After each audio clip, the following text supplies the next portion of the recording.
capítulo 17. Vou pegar só um ponto de partida, Lucas capítulo 17. Deixa eu correr então.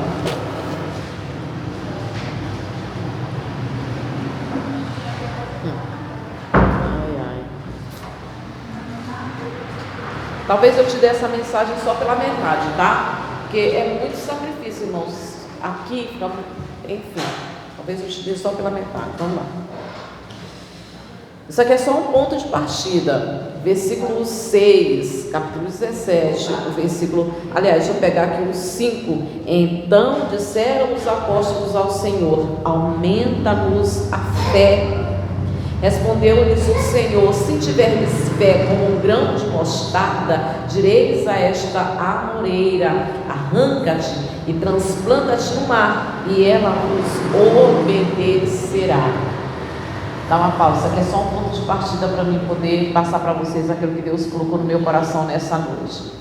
E como dizem em outros livros, né, que fica até mais fácil, né? Direis a este monte, ergue-te, passa daqui para ali, ou então lança-te no mar.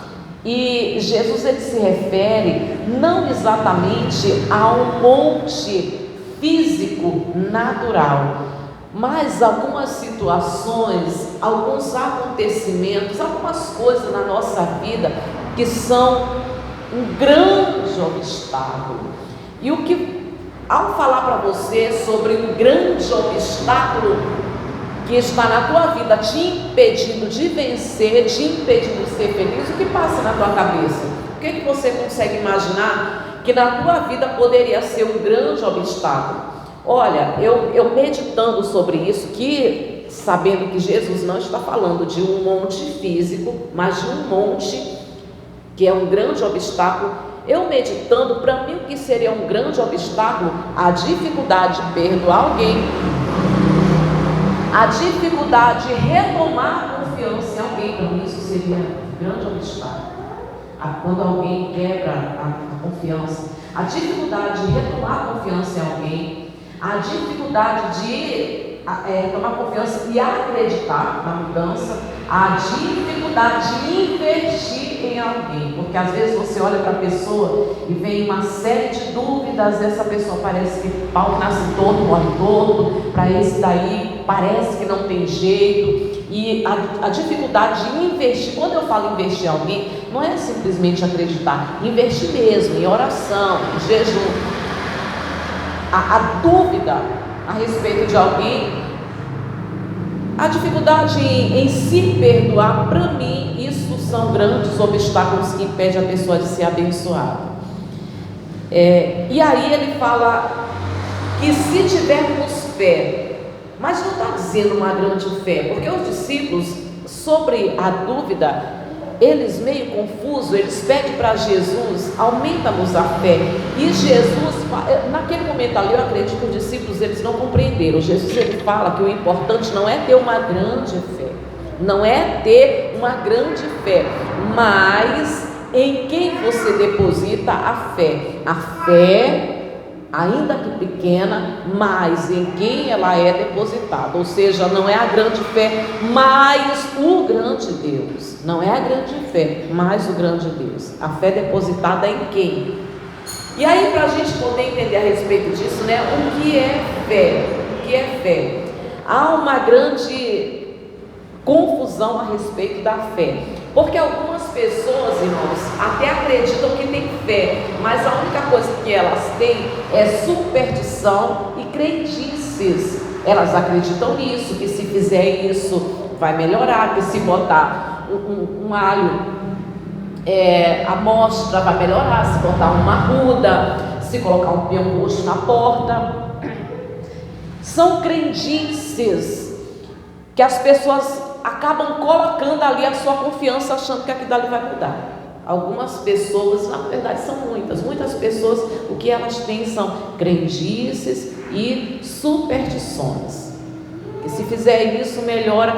E outras, essa também é um grande número de pessoas, o que elas têm é otimismo.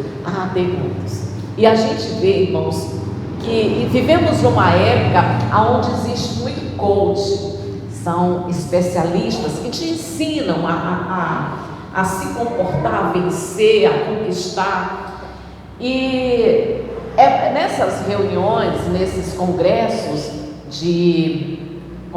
motivacionais, essas reuniões motivacionais, se vê muito isso, otimismo, e tem muitas pessoas que são otimistas, elas realmente acreditam que as coisas vão mudar, acreditam que as coisas vão dar certo, elas acreditam que tudo se ajeita, elas acreditam que amanhã vai ser um novo dia, elas acreditam em tantas coisas, elas acreditam e elas são otimistas, mas o significado da pessoa ser otimista significa que essas pessoas, elas têm a capacidade de olhar o lado bom das coisas, olhar de uma maneira positiva. Não é fé, não é fé. Elas são otimistas, mas elas não têm fé. A fé que Jesus está falando aqui.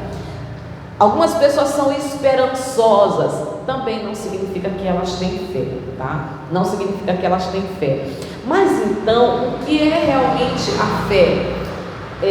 Deixa eu ver o que o dicionário fala, eu vou te passar.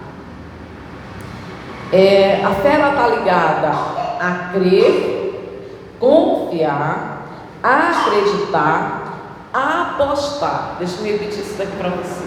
A fé está ligada a crer, confiar, a acreditar e a apostar.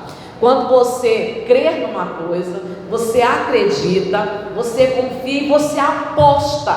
Agora eu quero te falar que isso não é tudo. Isso no dicionário, a fé está ligada a isso. Mas a fé que Jesus pede, isso daqui não basta. Porque, como eu disse na oração, o servo de Deus, o profeta Oséias, ele disse o seguinte: o povo é destruído por falta de conhecimento. Fica um pouco difícil, as portas abertas, os carros passam e acaba fazendo mais zoado. É destruído por falta de conhecimento. Tudo isso daqui que eu falei, que está escrito no dicionário, não basta. Não basta ser otimista, não basta ser esperançoso, não basta acreditar, não basta confiar, não basta apostar, não basta. Tem que ter conhecimento, que era o que o povo lá de Bereia, Atos capítulo 10, fazia, porque acreditar, confiar e apostar, como também diz aqui, olha, no dicionário, credulidade. Olha só, credulidade significa tendência a acreditar no que lê ou ouve de outrem, genuidade, simplicidade. O que você vem fazer aqui? Não é isso, você acaba crendo, acreditando naquilo que você ouve, naquilo que você lê.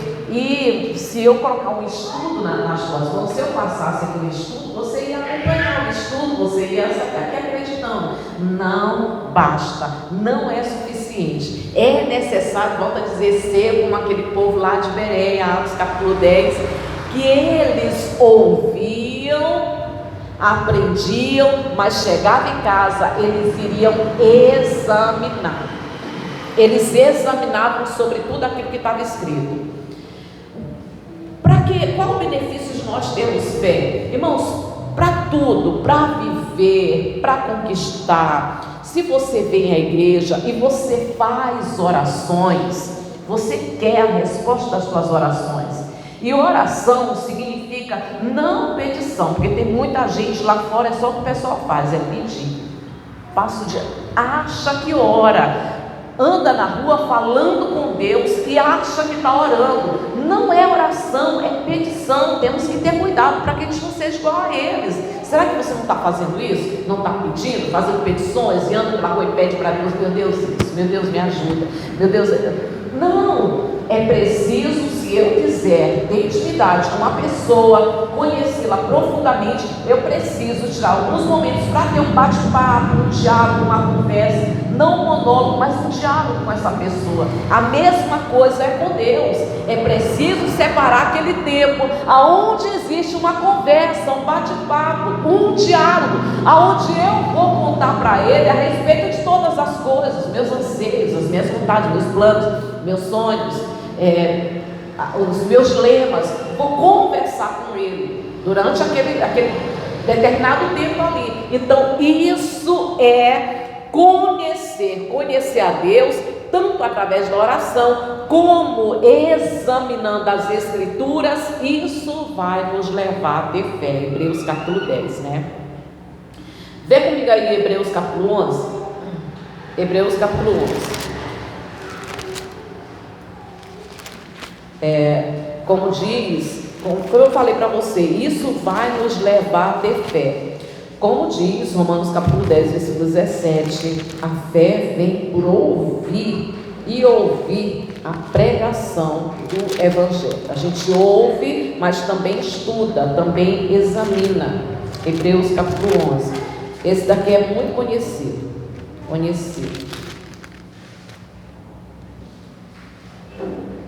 Que diz assim, ora, a fé é a certeza de coisas que se esperam, a convicção de fatos que não se veem. Ou, como tem algumas traduções aí, é o firme fundamento.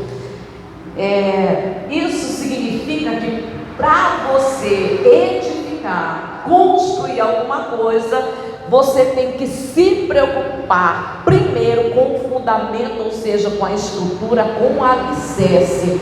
Então, se o alicerce ele for sólido, ele for de boa qualidade, com o alicerce sólido, ele vai suportar 3 andares, 4 andares, 5 andares, ele vai suportar um edifício. A preocupação com o alicerce, que preocupação é essa? Tudo isso que eu te falei, a oração, a confiança e o conhecimento de Deus, examinando as Escrituras, isso vai nos levar a ter um alicerce, a ter um fundamento para poder construir a nossa vida, ou seja, vai nos levar a ter a fé que Jesus lhe pede. Que fé é essa que Jesus lhe pede? Vou dar um ponto para você. Que fé é essa que Jesus lhe pede? Tudo isso que eu te falei vai nos levar a ser totalmente dependente de Deus, coisa que tudo que eu te falei lá no começo eles não têm. Quem tem crendice não depende de Deus, depende do alho, depende da ruda, depende dos santinhos, depende de tantas coisas. Quem tem crendices e superstições depende da lua, do signo. Quem é otimista também, pior, quem é otimista, o otimismo leva a pessoa a deixar, se afastar de Deus, a não depender de Deus. Ela está tão acostumada a acreditar, começou mal, mas vai terminar bem, o dia vai terminar bem. Hoje o dia foi assim, mas amanhã vai ser. Olha, tem muita gente assim, irmãos. Tem muita gente que é determinada, que sai atrás de emprego, bate, não achou, hoje eu não consegui, mas amanhã vai dar certo. E não são pessoas, não estou falando de evangélicos não, de crente. Tem muita gente que é otimista, mas essas pessoas estão afastadas de Deus pelo seu otimismo, pela sua esperança. Tudo isso que eu te falei vai nos levar a ter a fé que Jesus ele pede, ou seja, a depender total de Deus. Você sabe o que é depender total de Deus? Você sabe o que é depender de Deus?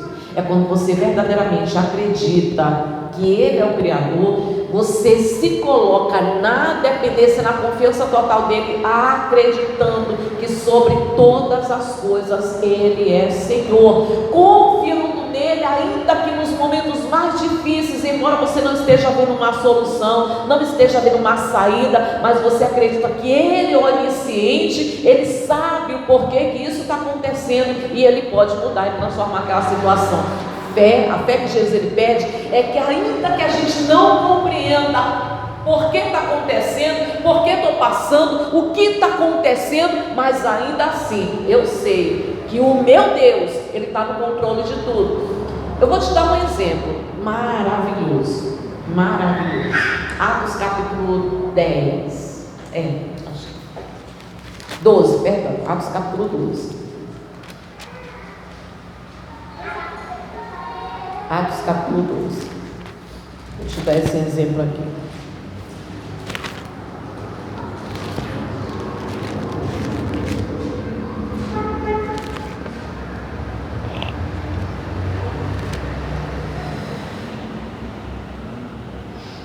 A gente já estudou, mas eu quero pegar um negócio aqui muito, muito bacana aqui. Vamos ler. Eu vou tentar ser rápido aqui, porque... Por aquele tempo, mandou Herodes prender alguns da igreja para os maltratar, torturar, fazendo passar a fio de espada a Tiago, irmão de João. Vendo-se isto agradável aos judeus, prosseguiu prendendo também a Pedro, e era o dia dos pães asmos. Tendo feito prender, lançou no cárcere, entregando a 4 escoltas de 4 soldados, cada um, para o guardarem, tencionando apresentar ao povo depois da Páscoa. Pedro, pois, estava guardado no cárcere, mas havia oração incessante a Deus por parte da igreja em favor dele. Quando Herodes estava para apresentá-lo, naquela mesma noite, Pedro dormia entre 2 soldados, acorrentado com 2 cadeias, e sentinelas à porta guardavam o cárcere. Dá uma pausa aqui. Irmão, que coisa linda, isso me saltou aos olhos. E olha que eu já li isso daqui, eu não sei quantas vezes, né? Mas me saltou aos olhos, e na hora que me saltou aos olhos daqui, eu me perguntei: ainda tem crente hoje que dorme numa situação dessa? Deixa eu perguntar de novo para você. Ainda tem crente hoje que dorme numa situação dessa? Eles prenderam Tiago, mataram Tiago, aquilo agradou os judeus. Os judeus ficaram felizes com a morte de Tiago. Então aquilo causou em Herodes uma empolgação. Herodes secou, então ele persegue a igreja para torturar outros, para matar. E quando ele viu que a morte de Tiago alegrou os judeus, agora ele vai matar Pedro. Está todo empolgado. Já morreu, Pedro será o próximo a morrer. Tudo está caminhando para ele ser o próximo a morrer. Agora está muito perto, está chegando a hora de ele morrer. E não tem escapatória, porque ele está preso entre 4 escoltas, 4 soldados cada uma, não tem como. E sabendo que ele já vai morrer, vai ser torturado, vai ser assassinado, ele dorme. Isso é confiar em Jesus mesmo. E tem pessoas que, por situação muito menos, não dormem, por uma notícia ruim, ou às vezes até não é nem a notícia, é só a impressão, é só imaginar. Ela está com aquela superstição, aquela impressão de que algo vai acontecer, ela já não dorme. Tem gente que está perdendo sono por muito menos, mas Pedro conheceu Jesus e conheceu ainda muito mais no tempo da dor. Ele, mesmo sabendo que não tem escapatória, que ele está preso ali dormindo entre o sol, ele está dormindo tranquilo. De repente, o que aconteceu aqui? Detalhe, a igreja está orando incessantemente por ele. A igreja está reunida na casa de João Marcos, da mãe de João Marcos. Assim como nós aqui estamos reunidos orando, a igreja estava reunida, só que numa situação bem mais difícil que a nossa, porque nós estamos aqui abertamente orando, e eles não, de portas fechadas e às escuras. escondidas, eles estavam reunidos orando. Nós também estamos aqui orando. Nós não estamos orando por uma só pessoa, mas cada pessoa aqui tem o seu motivo de oração. Eles oravam incessantemente por Pedro, porque Pedro já vai ser assassinado, Pedro vai ser morto. Então a igreja se reúne e ora e clama e busca a Deus. Pai, livra o teu servo. Eu fico imaginando a igreja orando. Eu fico imaginando, livra o teu servo. Pai, vai lá, Senhor, faz um milagre. O Senhor pode libertar, liberta o teu servo. Fico imaginando a igreja orando por Pedro. Oravam por uma pessoa. Nós também, a mesma coisa, estamos aqui orando, só a diferença é que cada um ora por pessoa diferente. Tem gente aqui que ora pelo marido, tem gente que ora pela esposa, pelo filho, pelos pais, e assim nós oramos e oramos. Estamos buscando a Deus em favor de alguém. Estavam ali orando por causa de Pedro. E o que aconteceu? Deus ouve a oração. Deus ouve a oração do seu povo. Evangelho de João, capítulo, qual é? Capítulo 14, lembrei, capítulo 14. Não precisa ir lá não, porque a gente vai continuar lendo aqui. Jesus, ele fala o seguinte, ele diz, e tudo, ele já havia alertado os discípulos, e tudo quanto pedires a Deus, crendo em oração, recebereis. Tudo quanto pedires a Deus. Há uma condição que o apóstolo Tiago ele fala, né? Que a nossa oração ela deve estar de acordo com a vontade de Deus. E eles estavam ali orando. Quando nós oramos, a gente precisa acreditar. Também, Hebreus ele fala isso. Capítulo 11 diz assim: todo aquele que se aproxima de Deus deve acreditar que Ele existe e que Ele é galardoador daqueles que o buscam. Nós devemos acreditar na existência de Deus e que Ele é galardoador, ou seja, que Ele recompensa aqueles que buscam Ele. A igreja estava orando, mas com uma falha. Olha só, no versículo, deixa eu voltar para vocês. Quando Herodes estava para apresentar, naquela mesma noite, Pedro dormia com 2 soldados, acorrentado com 2 cadeias sentinelas. A porta guardava o cárcere.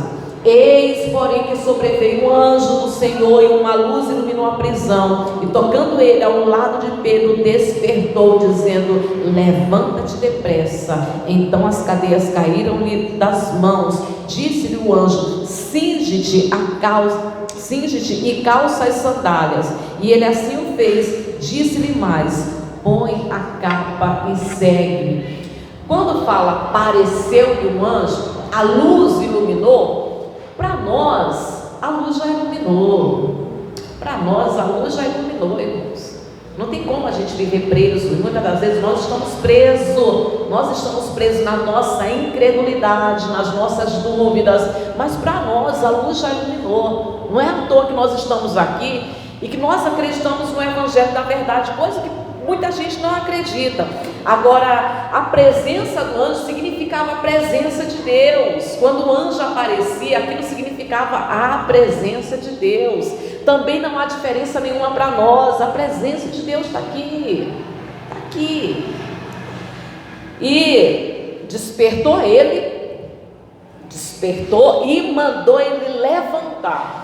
No versículo 9: então saindo, o seguia, não sabendo que era real, que se fazia por meio do anjo. Parecia-lhe antes uma visão.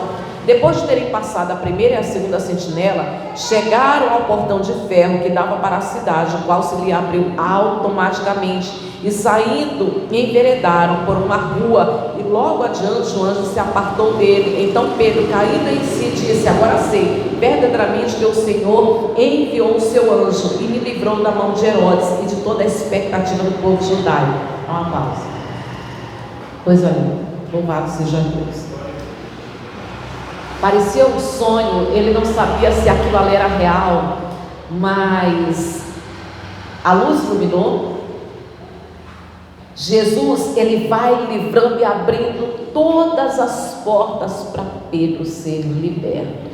Vai abrindo de dentro para fora. Vou repetir isso bem para você. Eu acho que eu não vou completar essa mensagem hoje não. De dentro para fora. A gente quer olhar de fora para dentro. A gente quer ver de fora para dentro para poder acreditar.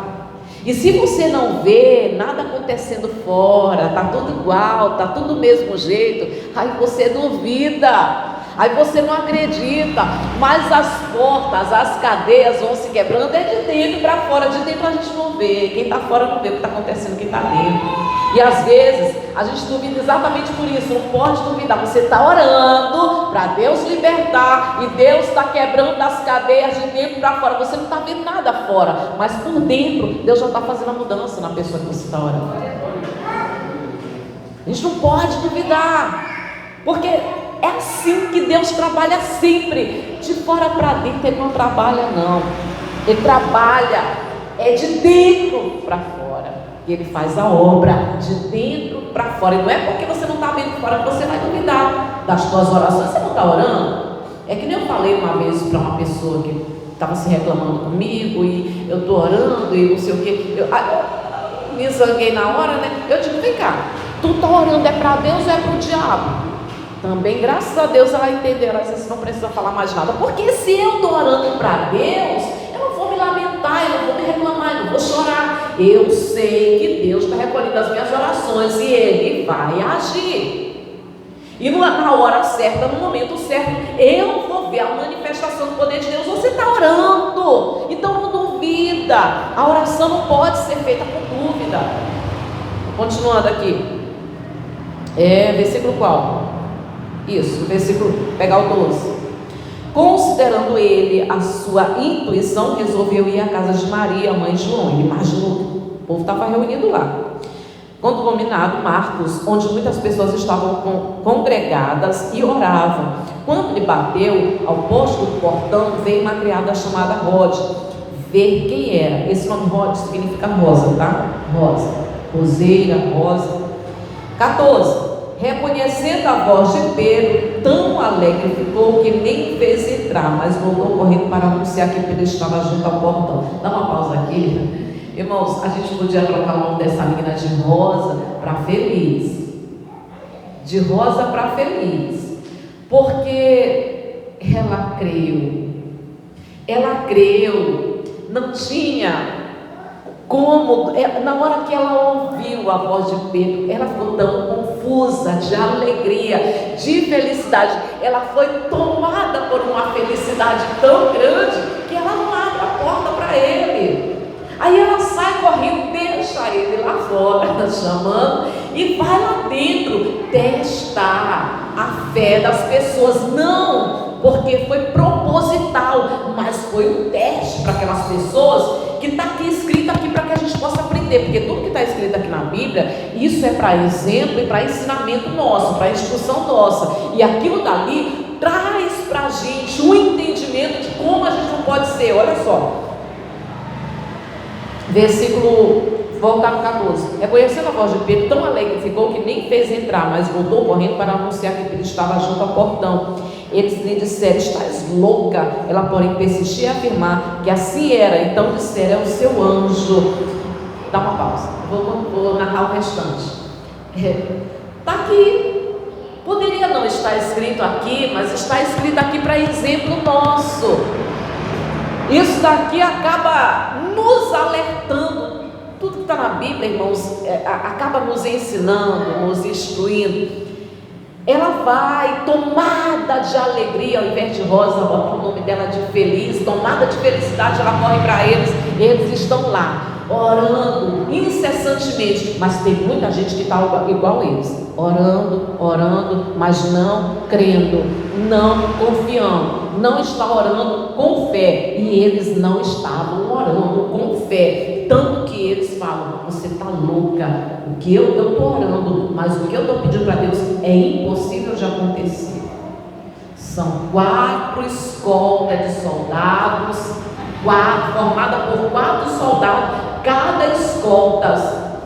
Herodes é o rei, Então, não, eu estou orando, eu estou clamando, mas não existe uma confiança que aquilo vai acontecer. Tem muita gente assim na igreja. Então eles falam para ela: você está louca, você está doida. E quando ela insiste, ele diz: é o anjo dele. Porque eles acreditavam que era cultura judaica, crença judaica, de que cada pessoa que servia a Deus tinha um anjo da guarda, e que esse anjo da guarda poderia até tomar a aparência daquela pessoa. Então, quando ela disse é ele, então eles acreditavam que a voz do anjo da guarda, acreditavam em qualquer coisa, menos que a oração deles pudesse ser atendida. Tem muita gente assim, irmãos, dentro da igreja, que ora, mas depois reclama, que ora, mas duvida. Volto lá no começo, foi que a gente aprendeu de Jesus, ele dizendo: não é o tamanho da fé, mas em quem você deposita a fé, em quem está depositada a tua fé. Você conhece a pessoa em quem você tem depositado a fé? Você conhece ele? Você tem intimidade com ele? Você faz apenas petições? Diz que fala com Deus, que ora com Deus, mas anda na rua fazendo petição, em casa faz petição, vem na igreja faz petição. Não é fazer petição, é ter intimidade, é conversar, é dialogar, é ter um longo papo com Deus, a ponto de fazer ter intimidade com Deus. E se você conhece, aí você sabe que ele é onisciente. No momento que você não está entendendo, você não está compreendendo nada, mas você sabe que ele, como onisciente, ele sabe exatamente o que vai acontecer depois, e a vontade dele sempre prevalece. E ele diz que nós que somos maus sabemos responder aos nossos filhos dando coisas boas ao nosso filho. Ele diz assim: ele que é perfeito também dará coisas boas àquele que vos pede, dará o Espírito Santo àquele que vos pede. Se ele dá àquele que é capaz de dar o seu próprio Espírito, também não dará todas as coisas que a gente precisa, também não responde qualquer outra oração que a gente faça. A grande montanha, os grandes obstáculos da vida que impede de que a oração seja respondida. Esses grandes obstáculos, eu volto a dizer, para mim, é aquilo que impede a oração ser atendida, da fé se manifestar. A dificuldade em perdoar alguém, a dificuldade em crer, em acreditar na mudança de uma pessoa, a dificuldade de retomar confiança em alguém. Irmãos, tem gente que pensa assim, né? Se tiver perto do tamanho de um grão de mostarda, direis a este monte, ergue-te, lança. Aí tem gente que pensa assim: a grande montanha é o que? Pagar uma dívida. A grande montanha é uma porta de emprego. Para mim não é isso, não. Para mim, isso daí é café pequeno. Isso aí não é montanha, não. Isso é montinho. Montanha é você retomar confiança numa pessoa. Montanha é você acreditar na mudança de uma pessoa. Montanha, grandes obstáculos, é você ter dificuldade em perdoar uma pessoa. Montanha é você investir numa pessoa e dizer assim: a partir de hoje vou fazer propósito, vou orar, vou jejuar, vou acordar, eu vou fazer, vou ver a mudança acontecer. Isso sim é montanha, é montanha. Aí a fé, não importa o tamanho, mas em quem você coloca a fé, porque ele sim, ele é grande. Duvidaram, irmãos, estavam orando, mas estavam duvidando. O que aconteceu? Aconteceu que Deus atendeu a oração, porque a vontade de Deus prevalece, porque Deus é soberano, e aquele que estava, a oração foi atendida, a oração da igreja, aquele